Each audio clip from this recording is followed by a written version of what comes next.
I've always hated Mondays. This one turned out to be one of the worst for me. My wife, Peggy, was very dull and moody. She made breakfast for the boys and me like a robot. She wasn't nasty, she was just depressed. It didn't help brighten up the morning. I had no idea what caused it and felt no desire to question her. My sons, Robert, 16, and Dave, 18, left for school about the same time I left for work. For the last 15 years, I worked for a transportation company that loaded and unloaded container ships. It was hard work, but it paid good money. I had always dreamed of being at sea, and this was as close as I could get. I dreamed of sailing all over the world and seeing different lands and people. It was in my blood, and sometimes I would get depressed at the realization that it would never happen. Home and family seemed to come first. I was happy in my home life. I had 2 wonderful sons and a loving wife whom I adored. Unfortunately, Monday came around. What I hated most about my job was the people I worked with.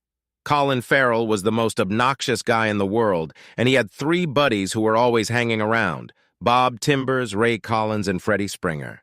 The 5 of us went to high school together, and I didn't like them then or now. "Hey, Grady, missed you at the party Saturday night." It looked like Colin was going to start something early tonight. Saturday night was a company party. The guys and I were supposed to go to Chester to help my dad move out of his house. My mother had died 6 months ago, and my father had decided to move to a smaller house. Peggy was disappointed, so I told her to go to the party without us. When we got back Sunday night, I asked her how the party went, and she just said fine. I just looked at Colin and didn't say anything. "We're sorry you couldn't make it, Grady, but thanks for letting your wife come. She made the whole evening worthwhile." I clenched my fists, listening to his group of hyenas giggling like girls. They seemed to be making jokes at my expense. As I started to walk away, Colin followed me and continued his taunts. "She's turned into a beautiful girl since her high school days, Grady. You're lucky to be able to come home with her every night." I realized it was going to be a long day. The veins on my forehead began to show through, and I felt the tendons in my neck tense up. All my life, I'd had to struggle to control my temper. I tried to walk away again. I turned to face the group, and Colin held something out to me. It was red, soft, and squishy panties. "Peggy forgot these on Saturday. She might need them to go with that red bra she was wearing." The whole group broke into laughter. I stood looking at them without raising my head. The red silk fell to the concrete platform at my feet. I didn't make the slightest effort to pick it up. I suddenly realized I had stopped breathing and felt my stomach muscles tense up. I was becoming a coiled spring of rage, ready to uncoil. I could handle any one of them without a problem, but all of them at once would be difficult. At the moment, I didn't care. I started to move toward my tormentors when a huge hand grabbed my shoulder. Josh Hamilton, the dock foreman, looked me in the eye and simply nodded his head toward the main office. Nothing was said. I looked at the group with a hatred they had never seen before and followed Josh up the stairs. For some reason, they all stopped laughing and a concerned expression appeared on their faces. Josh walked into Henry Clark's office, and I sat down across from Henry's secretary, Sally. "Grady, would you like a cup of coffee?" "No, thanks. I'm too upset to hold a cup right now." Through the glass partition, I could see Josh and Henry talking. They seemed serious. "Sally, were you at the party Saturday night?" She just nodded in agreement. "Can you tell me what the hell happened? I have no idea what's going on. Peggy hasn't said anything, and I don't know what to do." "I don't have to say anything, Grady. That's something you should discuss with your wife." "You were there, Sally. You saw what happened. Just give me a clue." Sally fiddled with some papers on her desk, trying to figure out how she could dodge talking to me. "Please, Sally, I need to know." "Peggy showed up at the party dressed to the hilt. After about an hour, Colin started pouring drinks into her. She seemed to be having a good time. Colin whispered something to his company every time he was refilled with a drink, and they all laughed. Finally, Peggy and Colin left for the back room. About 30 minutes later, Bob, Ray, and Freddie came back. We didn't see any of them for an hour, and then they reappeared, laughing and joking. Peggy was smiling, but she looked just awful. Her hair and dress were a mess. She and Colin left together about 10 minutes later. "Thank you, Sally." I didn't want to hear that, but it explains everything. We sat in silence for about 10 more minutes. Josh came out and nodded for me to come in. Grady, I'm not thrilled with what happened this morning. Colin, Ray, Bob, and Freddie each got a week's vacation without pay. I want you to take 2 weeks vacation. Josh told me what happened on Saturday, and I assume this is the first you've heard of it.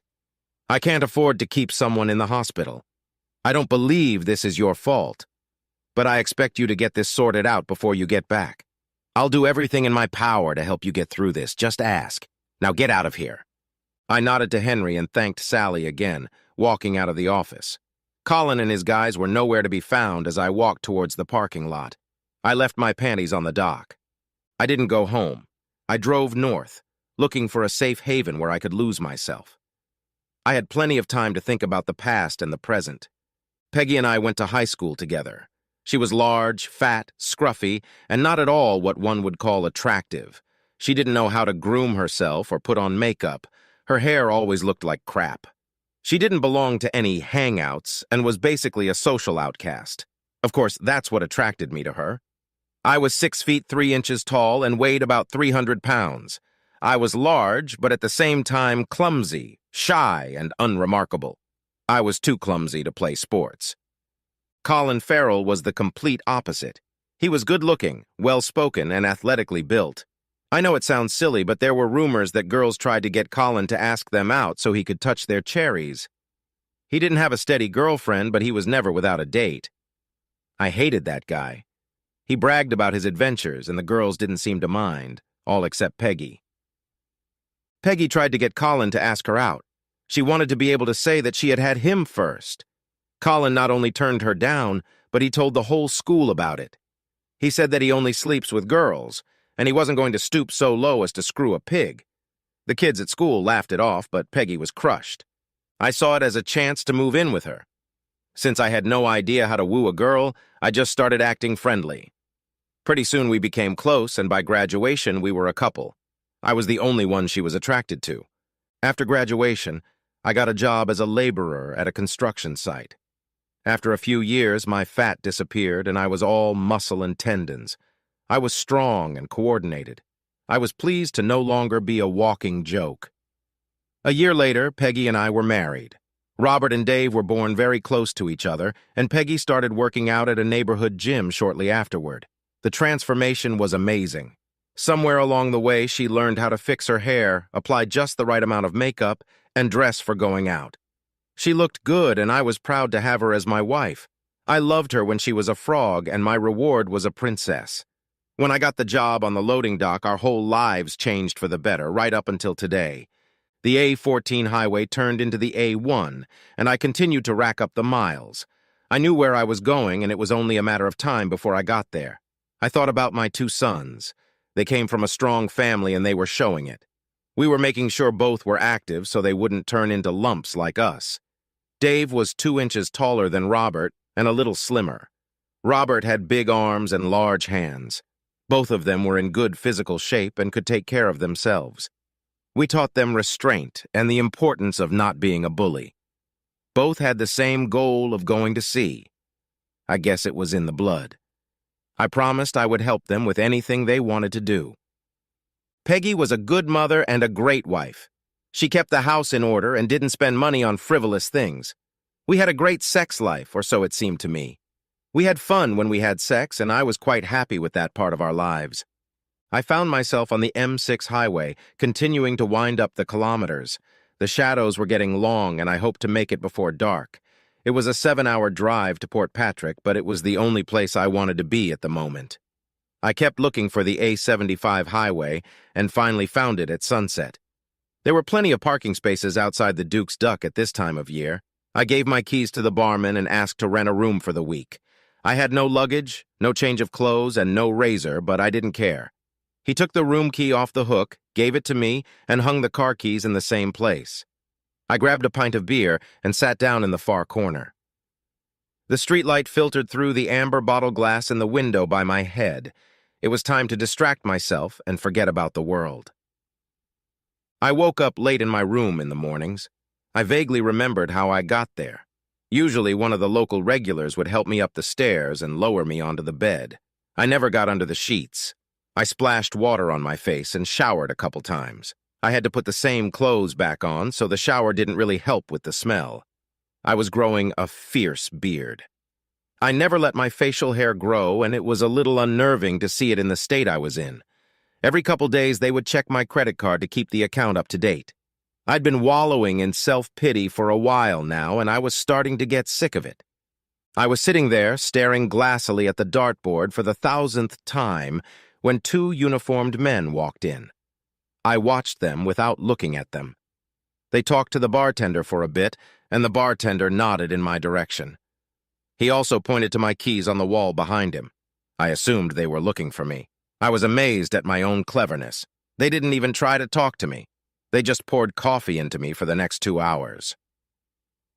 Grady Baxter, do you think you can talk to us? Did I do something wrong? We just need to talk. Are you ready? Can we go outside? The sun was shining, but everything around them was wet.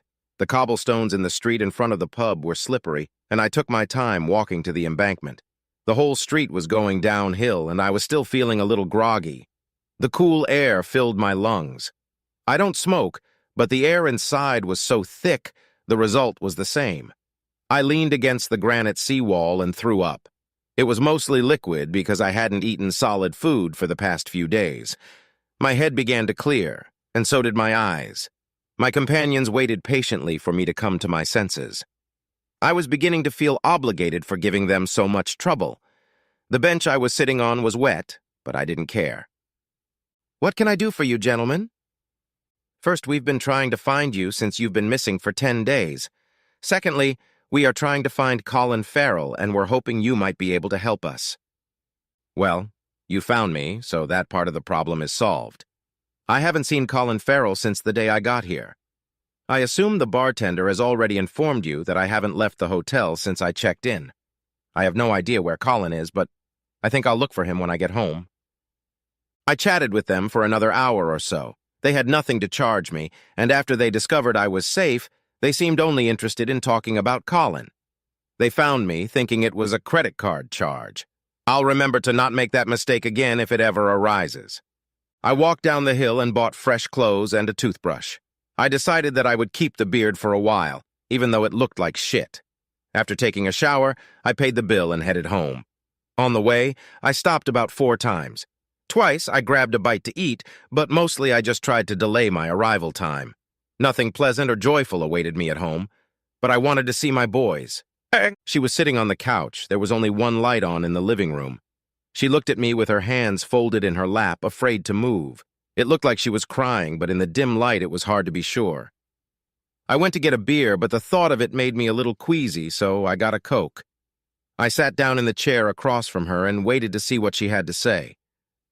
The boys are staying the night at a friend's house. It was my idea, so we'd have time to talk alone. Why didn't you tell me about this before I found out? I don't know. I guess I was scared. Of what? I wasn't sure what you'd think or do. I did something stupid and it backfired on me. Backfired? What the hell is that? You're not going to be mad at me, are you, Grady? I don't know. It's probably best if you tell the truth, but we'll wait and see. Grady, do you remember what Colin did to me at school? Yes. Ever since it happened, I've wanted to get even with him for it. Saturday night at the party, I thought it was the right time, so I set a trap for him. That doesn't sound like the story I've heard. Listen to me, Grady. Like I said, things turned against me. I dressed really well, and Colin started hitting on me. I let him know it was working, and he suggested we go back to the pantry. We kissed for a while because I had to do it to set him up. After a while, he started playing with my breasts, but without my bra anymore. I took off my panties and waved them in front of his nose to seduce him. Why did you do that? What were you thinking? I wanted to get even with him. I wanted to make him pay for humiliating me. Anyway, I noticed a bulge in his pants and told him to take them off so we could enjoy ourselves. He dropped his pants and underwear, and then I did something girls should never do. Okay, what the hell did you do?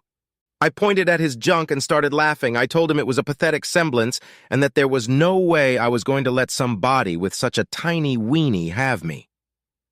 As I teased him, his manhood began to diminish until there was nothing left but a limp rag. It was a disgusting act, But in this case, it's appropriate. Go on. I pulled myself together and opened the door to leave. Bob, Ray, and Freddie were waiting outside the door. Apparently, Colin had told them they could have a few seconds after they were done with me, and they waited patiently for their turn. I walked past them and, laughing, headed for the ladies' room. When I returned to the party, they were all standing around with wide smiles on their faces. Apparently, they had told all the other guys at the party that they had fucked me in the closet. They said it to get even with me for humiliating Colin. I got upset and left. I heard you left with Colin. That's not true. I left alone and went straight home. Did you leave your panties there for Colin?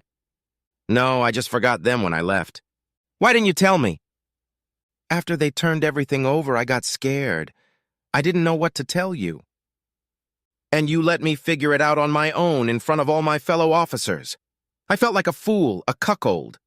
They were teasing me about what happened, and I couldn't even answer anything because I didn't know anything. I had to find out from the secretary what happened, and her story doesn't quite match yours. She wasn't there. I was. What I told you is what happened. Damn it, Grady. I'm your wife. You're supposed to stick up for me and support me. Peggy cried and went into the kitchen. I sat there with my Coke and watched her lean on the pottery table and cry quietly. I loved her more than anything in the world. She was the only girl I ever cared about. She fed me nonsense and made scandals. Peggy was anxious to save her marriage. Sally didn't have a single reason to lie to me. I had the urge to start questioning Peggy about every inconsistency in her story, but I decided not to. I couldn't change what had happened, and forcing Peggy to confess something she didn't want to would accomplish nothing. I really wanted to know the truth, but I wasn't going to get it from her. I decided to leave it at that and let her relax. I showered again and got into bed with my wife. She laid her head on my shoulder, whispered that she loved me, and we both fell asleep. I had a few more days before it was time to go back to work. The boys were happy to see me, but acted a little distant. I suggested a trip to London, which was quickly accepted. Peggy seemed pleased that the men in her family were getting closer. On the way to London, I learned that both boys had been suspended for fighting, a strict no-no in our family. Reluctantly, they explained that they had received a lot of admonishment about their mother's antics at the party and had finally decided to put a stop to it. Several boys with smart mouths ended up with wobbly teeth and black eyes. They hid from their mothers that they were suspended, but asked me for an explanation about the party. I put it off. We went to the Maritime and Coast Guard Agency. I asked to bring 3 applications, and the boys were delighted. It took an hour to fill out all the forms. I had all the necessary documents, including birth certificates and passports. After a short interview, we were each given medical forms to be filled out by a doctor. We had dinner at Wagamama and headed home. It was decided not to say anything to our mother or friends. The physical was finished the next day, and now all we had to do was wait. I had always loved Peggy. She was the only girl I had ever loved. She was the only girl I ever had sex with. In fact, she was the only girl I ever kissed. I found it hard to believe that she had done such a low act. I thought her act was disgusting and unforgivable. I was still willing to give her a chance if for some reason her story could be proven, but the odds were long. At the end of that week, she drove the final nail in her coffin. Peggy was very careful. She was careful never to mention the party or refer to anything related to it. She never discussed my trip to Port Patrick. She did her best to get our lives back on track.